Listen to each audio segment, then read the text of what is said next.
Hello, everyone.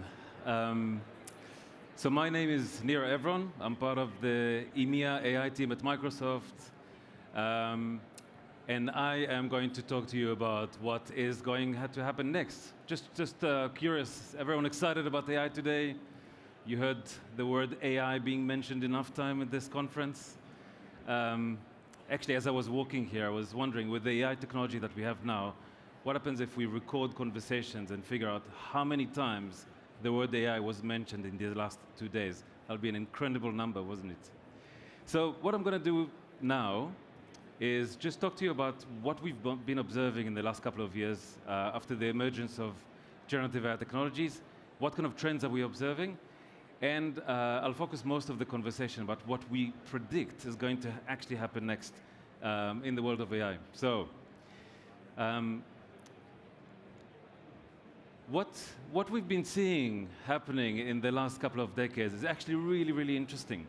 So I'm sure everyone is familiar with the Moore law, basically discussing how many transistors can we squeeze into CPUs. What we are talking about here is the amount of compute, training compute available to us or being used to train the, let's say, the leading AI models. So if we track from the 50s of last century all the way to 2010, the growth in training compute was around 1.4, 1.5 growth per year.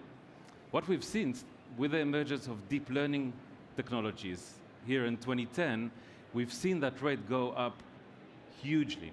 And actually, that is one of the reasons why the emergence of generative AI technology was even possible, because of the growth of training compute. At Microsoft, we partnered with OpenAI back in 2019. I don't know if you guys know, but just to give you a time reference, in those days, OpenAI was working on the V1 of ChatGPT way before it even became close to a commercial offering. But our CEO, Satya Nadella, saw the promise in this organization and partnered with them. But what became really apparent at the very beginning is, in order for them to be successful, to deliver what we know as ChatGPT, GPT-4, GPT-4o, they needed access to a huge amount of compute. And in fact, the hardware wasn't even in existence. Microsoft partnered with OpenAI and NVIDIA in order to create what we call the AI supercomputers that are deployed on our Azure cloud. And these are the machines that OpenAI is using to train the generative AI model, but also we use it for inferencing, both on their side and on our side. And actually what we've seen is, since November 2023, we needed to grow our infrastructure 30 times of what was back then. And again, for time reference, remember ChatGPT came online in November 2022, so this is 1 year after. And even with that, we needed to grow, because of the demand and the need for compute, we needed to grow our infrastructure in that scale. It's huge, it's really, really huge. When we're looking at the data that is needed to train these models, we're also seeing an incredible trend. So this is actually a nice illustration that I like to show. If you look at the left, at the white chart, that represents the amount of data that we needed to train GPT 3.5. If you look at the orca right next to it, this represents the amount of data that we needed to train for GPT-4. You look at the sperm whale on the right, this is the amount of data, or it represents the amount of data that we needed to train GPT-4o. We don't think that this is going to stop. The next sample is going to be even bigger. But this is actually just illustrating, lifting the hood for you guys, illustrating what is really needed in order to get the capabilities that we now get, the reasoning capabilities and then ability to understand image and so on. That is what required for us to do in order to get to that outcome.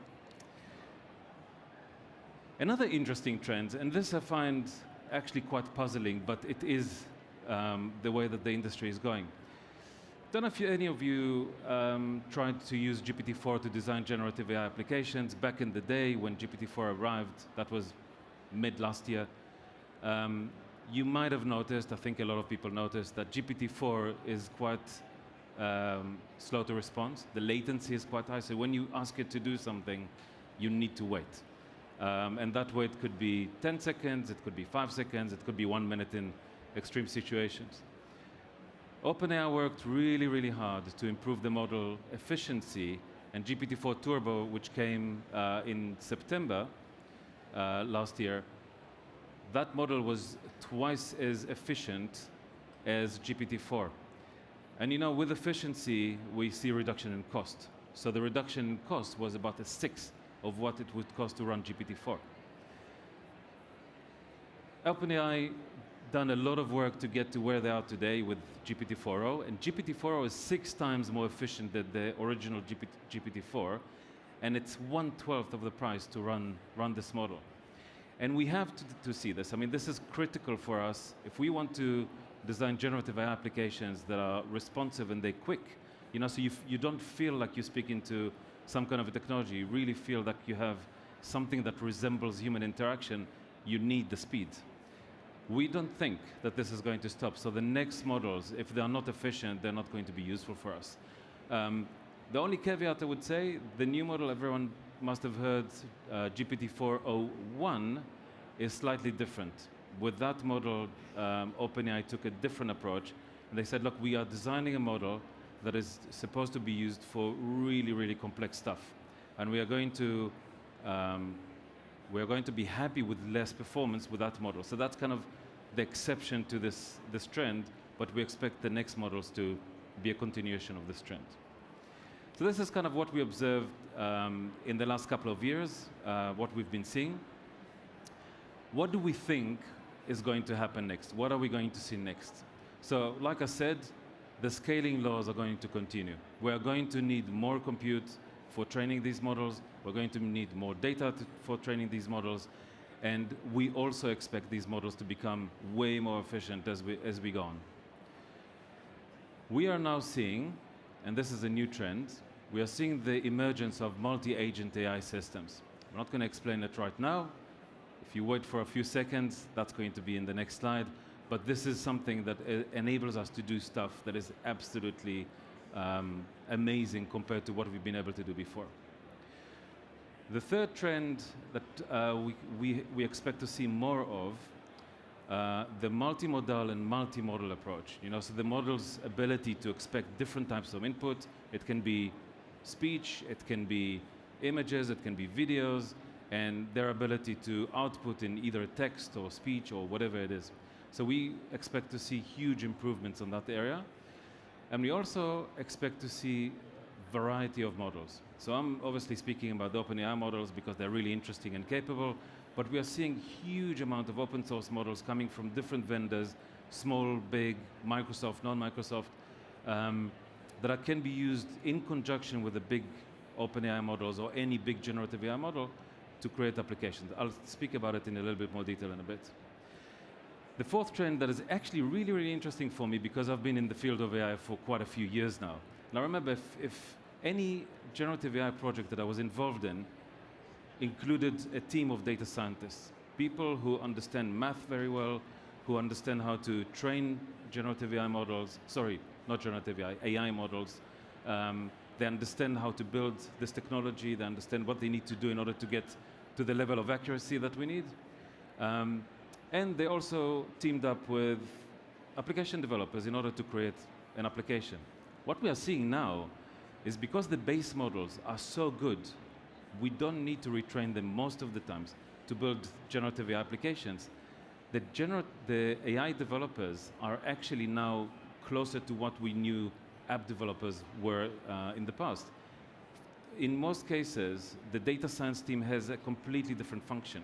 So generative AI didn't take the place of AI. We still need AI models, machine learning models, but they are not crucial for every single project that we have. So the power of who is in charge of the brain, the AI, is actually shifting. The other thing that we've seen, and I can vouch from my personal experience, when we speak to organization, let's say when we spoke to them 1 year ago, everyone was playing around with generative AI. There's a buzz. All CEOs wanted to know, how is this technology going to affect my organization? What is it going to be able to do for me? and they wanted to experiment. What we are seeing now is a shift from this experimentation, which was quite successful for a lot of organizations, to reshaping every single business process in the organization. So really doing big stuff that is going to completely transform the way that the organization works, access of employees to AI, and so on. This is actually a trend that is very, very prevalent in the market at the moment. I want to focus a little bit more on what multi-agent systems are and what they can do for you. So if we look at the revolution of agents, everyone remembers 3, 4, 5 years ago, even a decade ago, we had RPA systems. They can help us automate stuff. Then we started enriching these RPA systems with machine learning models, right? These models helped us do different things like maybe OCR, so we can take an image and convert it to text, or extract some information from documents, or predict some stuff. But with the emergence of generative AI, this whole thing changed, because generative AI models don't need rule-based instructions.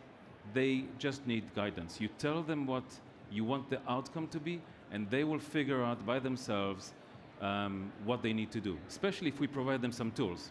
Access to the web, access to systems, APIs. They know exactly where to go and get the data and how to do stuff. So we started seeing application using a single agent, single generative AI agent.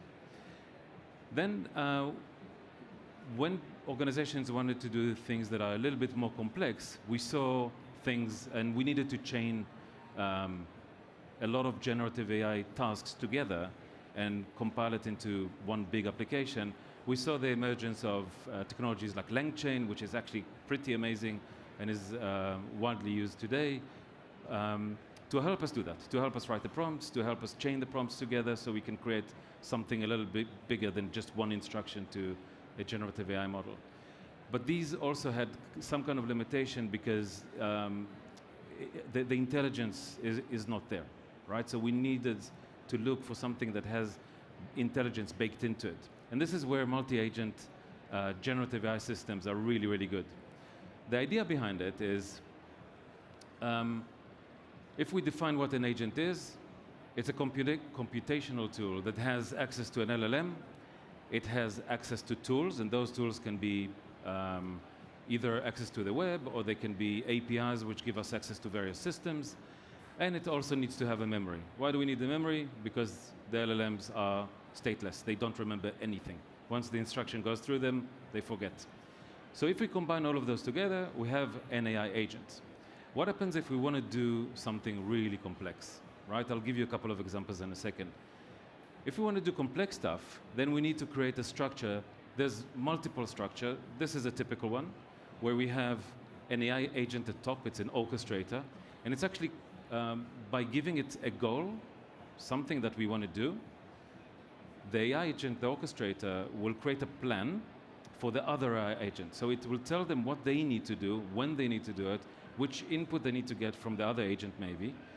And all of those AI agents, can be 3, can be more than 3, work together, they interact with each other, and they work together following a plan for a common goal. So when we use these things, we can actually do really, really impressive stuff. I'm going to give you a couple of really simple examples. Here's one. Let's say we want to create the perfect picture of a dog, right? If we took the basic approach of we're going to go to DALL-E, which can create images, or any other model of your choice that can create images, and think of the best prompt that we can give it, we create something, but we don't know really if it's the perfect picture of a dog. No one checks, no one validates. What if we have a proxy assistant, this is the orchestrator, and then we have a DALL-E assistant. This one has DALL-E as the model, sorry, GPT-4 is the model that understands the prompt, and DALL-E that can actually generate the image. So the tool is DALL-E. And then we have another one, which is called a vision assistant. What the vision assistant does is once an image was created, it is like a critique. It will look at the image, it will look at the prompt, it will look at the goal, and it will figure out if that image is good enough. And if it's not good enough, that agent is able to create a better prompt for the next iteration, right? So what the proxy assistant does, it says the plan is we wait for an input from a user. The user tells us what they want to create. We then create the first image using a prompt that we generated. We then pass the image to the vision assistant. It tells us if it's good enough or not. And then it creates a prompt for another image if we need to. And we follow this process 3 times. And at the end of it, we have a picture of an amazing dog. So that's kind of the concept. Here's another concept. Again, really, really simple. I'm keeping it very simple for a purpose. So let's say we have a generative AI application that is supposed to answer questions, right? And it needs to access the web in order to answer those questions. So think about like an enhanced Google search or a Bing search that can do that. So what we need to do is, so we have the manager here, that's the orchestrator. We have an AI agent that is able to answer questions, right? So that's the first thing that happens. We have another one that checks the answer. So it looks for the validity of the answer. It's like a critique that looks at the question, looks at the answer, and says, okay, I need to find out if this is okay or not. And another one that checks the link, right? With every answer that we provide here, we also provide the link to the web where the information originated. We know that LLMs hallucinate, right? And sometimes they create ghost links that never existed, right? So we want to check and make sure that this link is valid. So if we combine all of them together, we can reduce hallucinations, we can make sure that we have more accurate answers, and we're not relying on a single agent to do all that for us. To give you an example of a really, really complex one that one of the big 4 auditing firms did, is they created an army of agents mimicking what humans do while they perform an audit on an organization, a financial audit. Each one had their own task, and they all communicated with each other, giving themselves the input and output of various tasks. And they've been able to reduce an audit, which usually takes a team of 30 or 40 people. It takes them a month. They reduced it with the same amount of people. They reduced it to 2 days because we had a lot of automation baked into the application. So that's kind of just an example of what we can do with these things. Multimodal and multimodal, right? So this is a true story, right? I was speaking to a very close friend of mine, childhood friend, who's a radiologist. And he says, look, us radiologists, we have to look at thousands of images when we do MRI, because it slices every process, MRI process is sliced to thousands of images. It takes us a huge amount of time. We're looking for abnormalities. We're looking for problems. And the question is, can AI do it? And what these guys did actually, so the radiology researchers, they went and tested GPT-4V. So that was one generation before GPT-4o that could accept images and analyze them. And they wanted to know, if we give GPT-4V the radiology test, the exam that radiologists go through, what is going to be the level of success? What is the percentage of pass, of correct questions that GPT-4V can do? It did okay. It's done 65%. And we haven't tested it with GPT-4o. This is a relatively new research. But I wanted to test it myself, right? So I took one of the questions from the exam, and you can read it there. I'm not going to repeat that. And it's basically, the input was an image, and we asked the model to choose from the 4 options. This is exactly the question from the test. And I looked at the answer, right? You'll get a PDF of this presentation so you can read it later. But I compared it to what the answer was on the exam document. And actually, the interesting thing is, the answer was bang on. I didn't have to provide any information apart from an image to the model, right? So I didn't need to train it on imagery related to healthcare. And actually, the answer that the model gave was way more detailed than the answer in the exam answer. So it was bang on, very detailed. And for me, it was an amazing result. Sorry.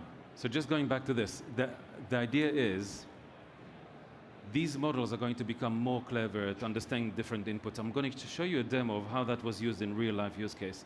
But we now have models that can understand image, they can understand speech, so they can hear to a certain extent, and they can also generate voice. They can speak, right? And we are waiting for these capabilities to come to the GPT-4o family of products. But once they do, we are going to have the ability to create really amazing applications. The multimodal approach is what we do when we create generative AI applications where we want to control costs. So as you know, GPT-4o doesn't come cheap, especially if you pass huge amount of data through it, right? So if you have an application that is designed to be used by consumers, millions of them, and all of them, each interaction with consumer is going to be multiple API calls to the LLM, the costs are going to start racking up, right? And we want to control the cost. And what we noticed is that when you build a generative application, it's a combination of a lot of tasks that you ask the LLM to do. Some of them are actually quite simple, right? Like classification is a really, really simple task to do for an LLM. I don't really need to pass that to GPT-4o because there's no reasoning behind it. There's no understanding of images and so on. We can use much smaller models and for a fraction of the price to do these things. So if we make a decision for each task, which model we're going to use, we can really control the costs and the speed, you know, the latency of these applications that we are building. So we are seeing now application being built with a combination of a lot of models, not just one, right? So that's a trend that we're going to see happening a lot. Right. Just before we finish, I wanted to show you a quick demo of what Cirque du Soleil did. Actually, really interesting. I love this demo. So, Cirque du Soleil, for those who don't know, probably the most famous circus. And as you can imagine, these guys, when they look for specific talent, for performers, they need to troll through thousands of hours of videos. So these performers will send the videos of the performance. The recruiters are looking for something very, very simple, like, you know, someone who can spin at height or someone that can be inverted in a specific performance. Looking for that is really, really difficult because a human needs to actually look through the videos and look for what they want. So what these guys did is they built an application, they named it Cobra. What Cobra does, it analyzes, it uses GPT-4o to analyze the videos, and instead of analyzing frame by frame, they analyze scenes, right? So if you want a scene of someone spinning, analyzing a single frame is not going to tell you if someone is spinning or not. You need to analyze a whole scene. And that is what the AI is able to do now. So here's a short video that will actually show you how this works in practice.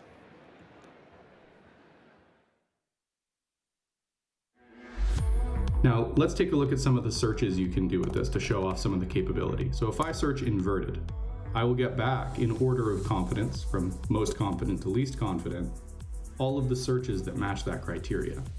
And as you can see, the performer is inverted in all of these shots in various ways.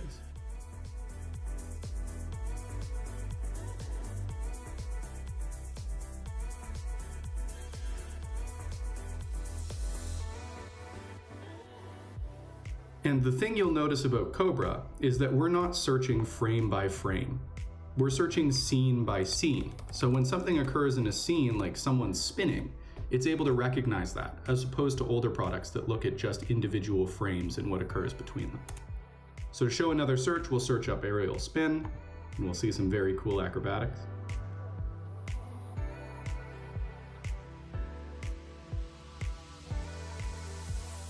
And for the final demo of this video, I'll show you how you can chat with the video.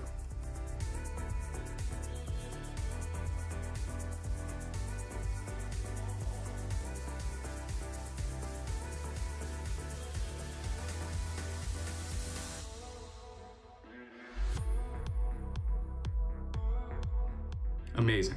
So the AI understands the video, it knows what happened, it can reference back to its chapters and scenes to be able to tell you exactly where the most important and exciting scene occurred in the video.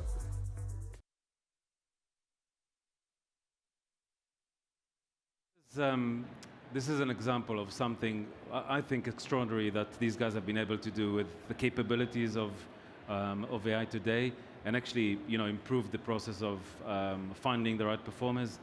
And I'll tell you what, I mean, from my personal experience, I am looking after a lot of organizations. I meet with a lot of people, and I've been monitoring what happened with what kind of conversations I'm having with organizations since early last year, where generative AI was new, and what kind of conversations I'm having today with organizations. The interesting thing for me is that the ideas that are coming from either the business or even developers on what they can do for their businesses with AI are absolutely amazing. I mean, we've seen amazing stuff happening in pharma. We have seen amazing new ways to interact with consumers, with retail. We've seen automation of really, really complex processes that, if you talk to me 1 year ago, were absolutely not possible. But with the advance of technology, it is now possible. And I'm really excited to see what is going to come forward from all of you, what kind of ideas you're going to come up with and how you're going to use this technology. We have a really exciting future ahead, and I'm excited to see it.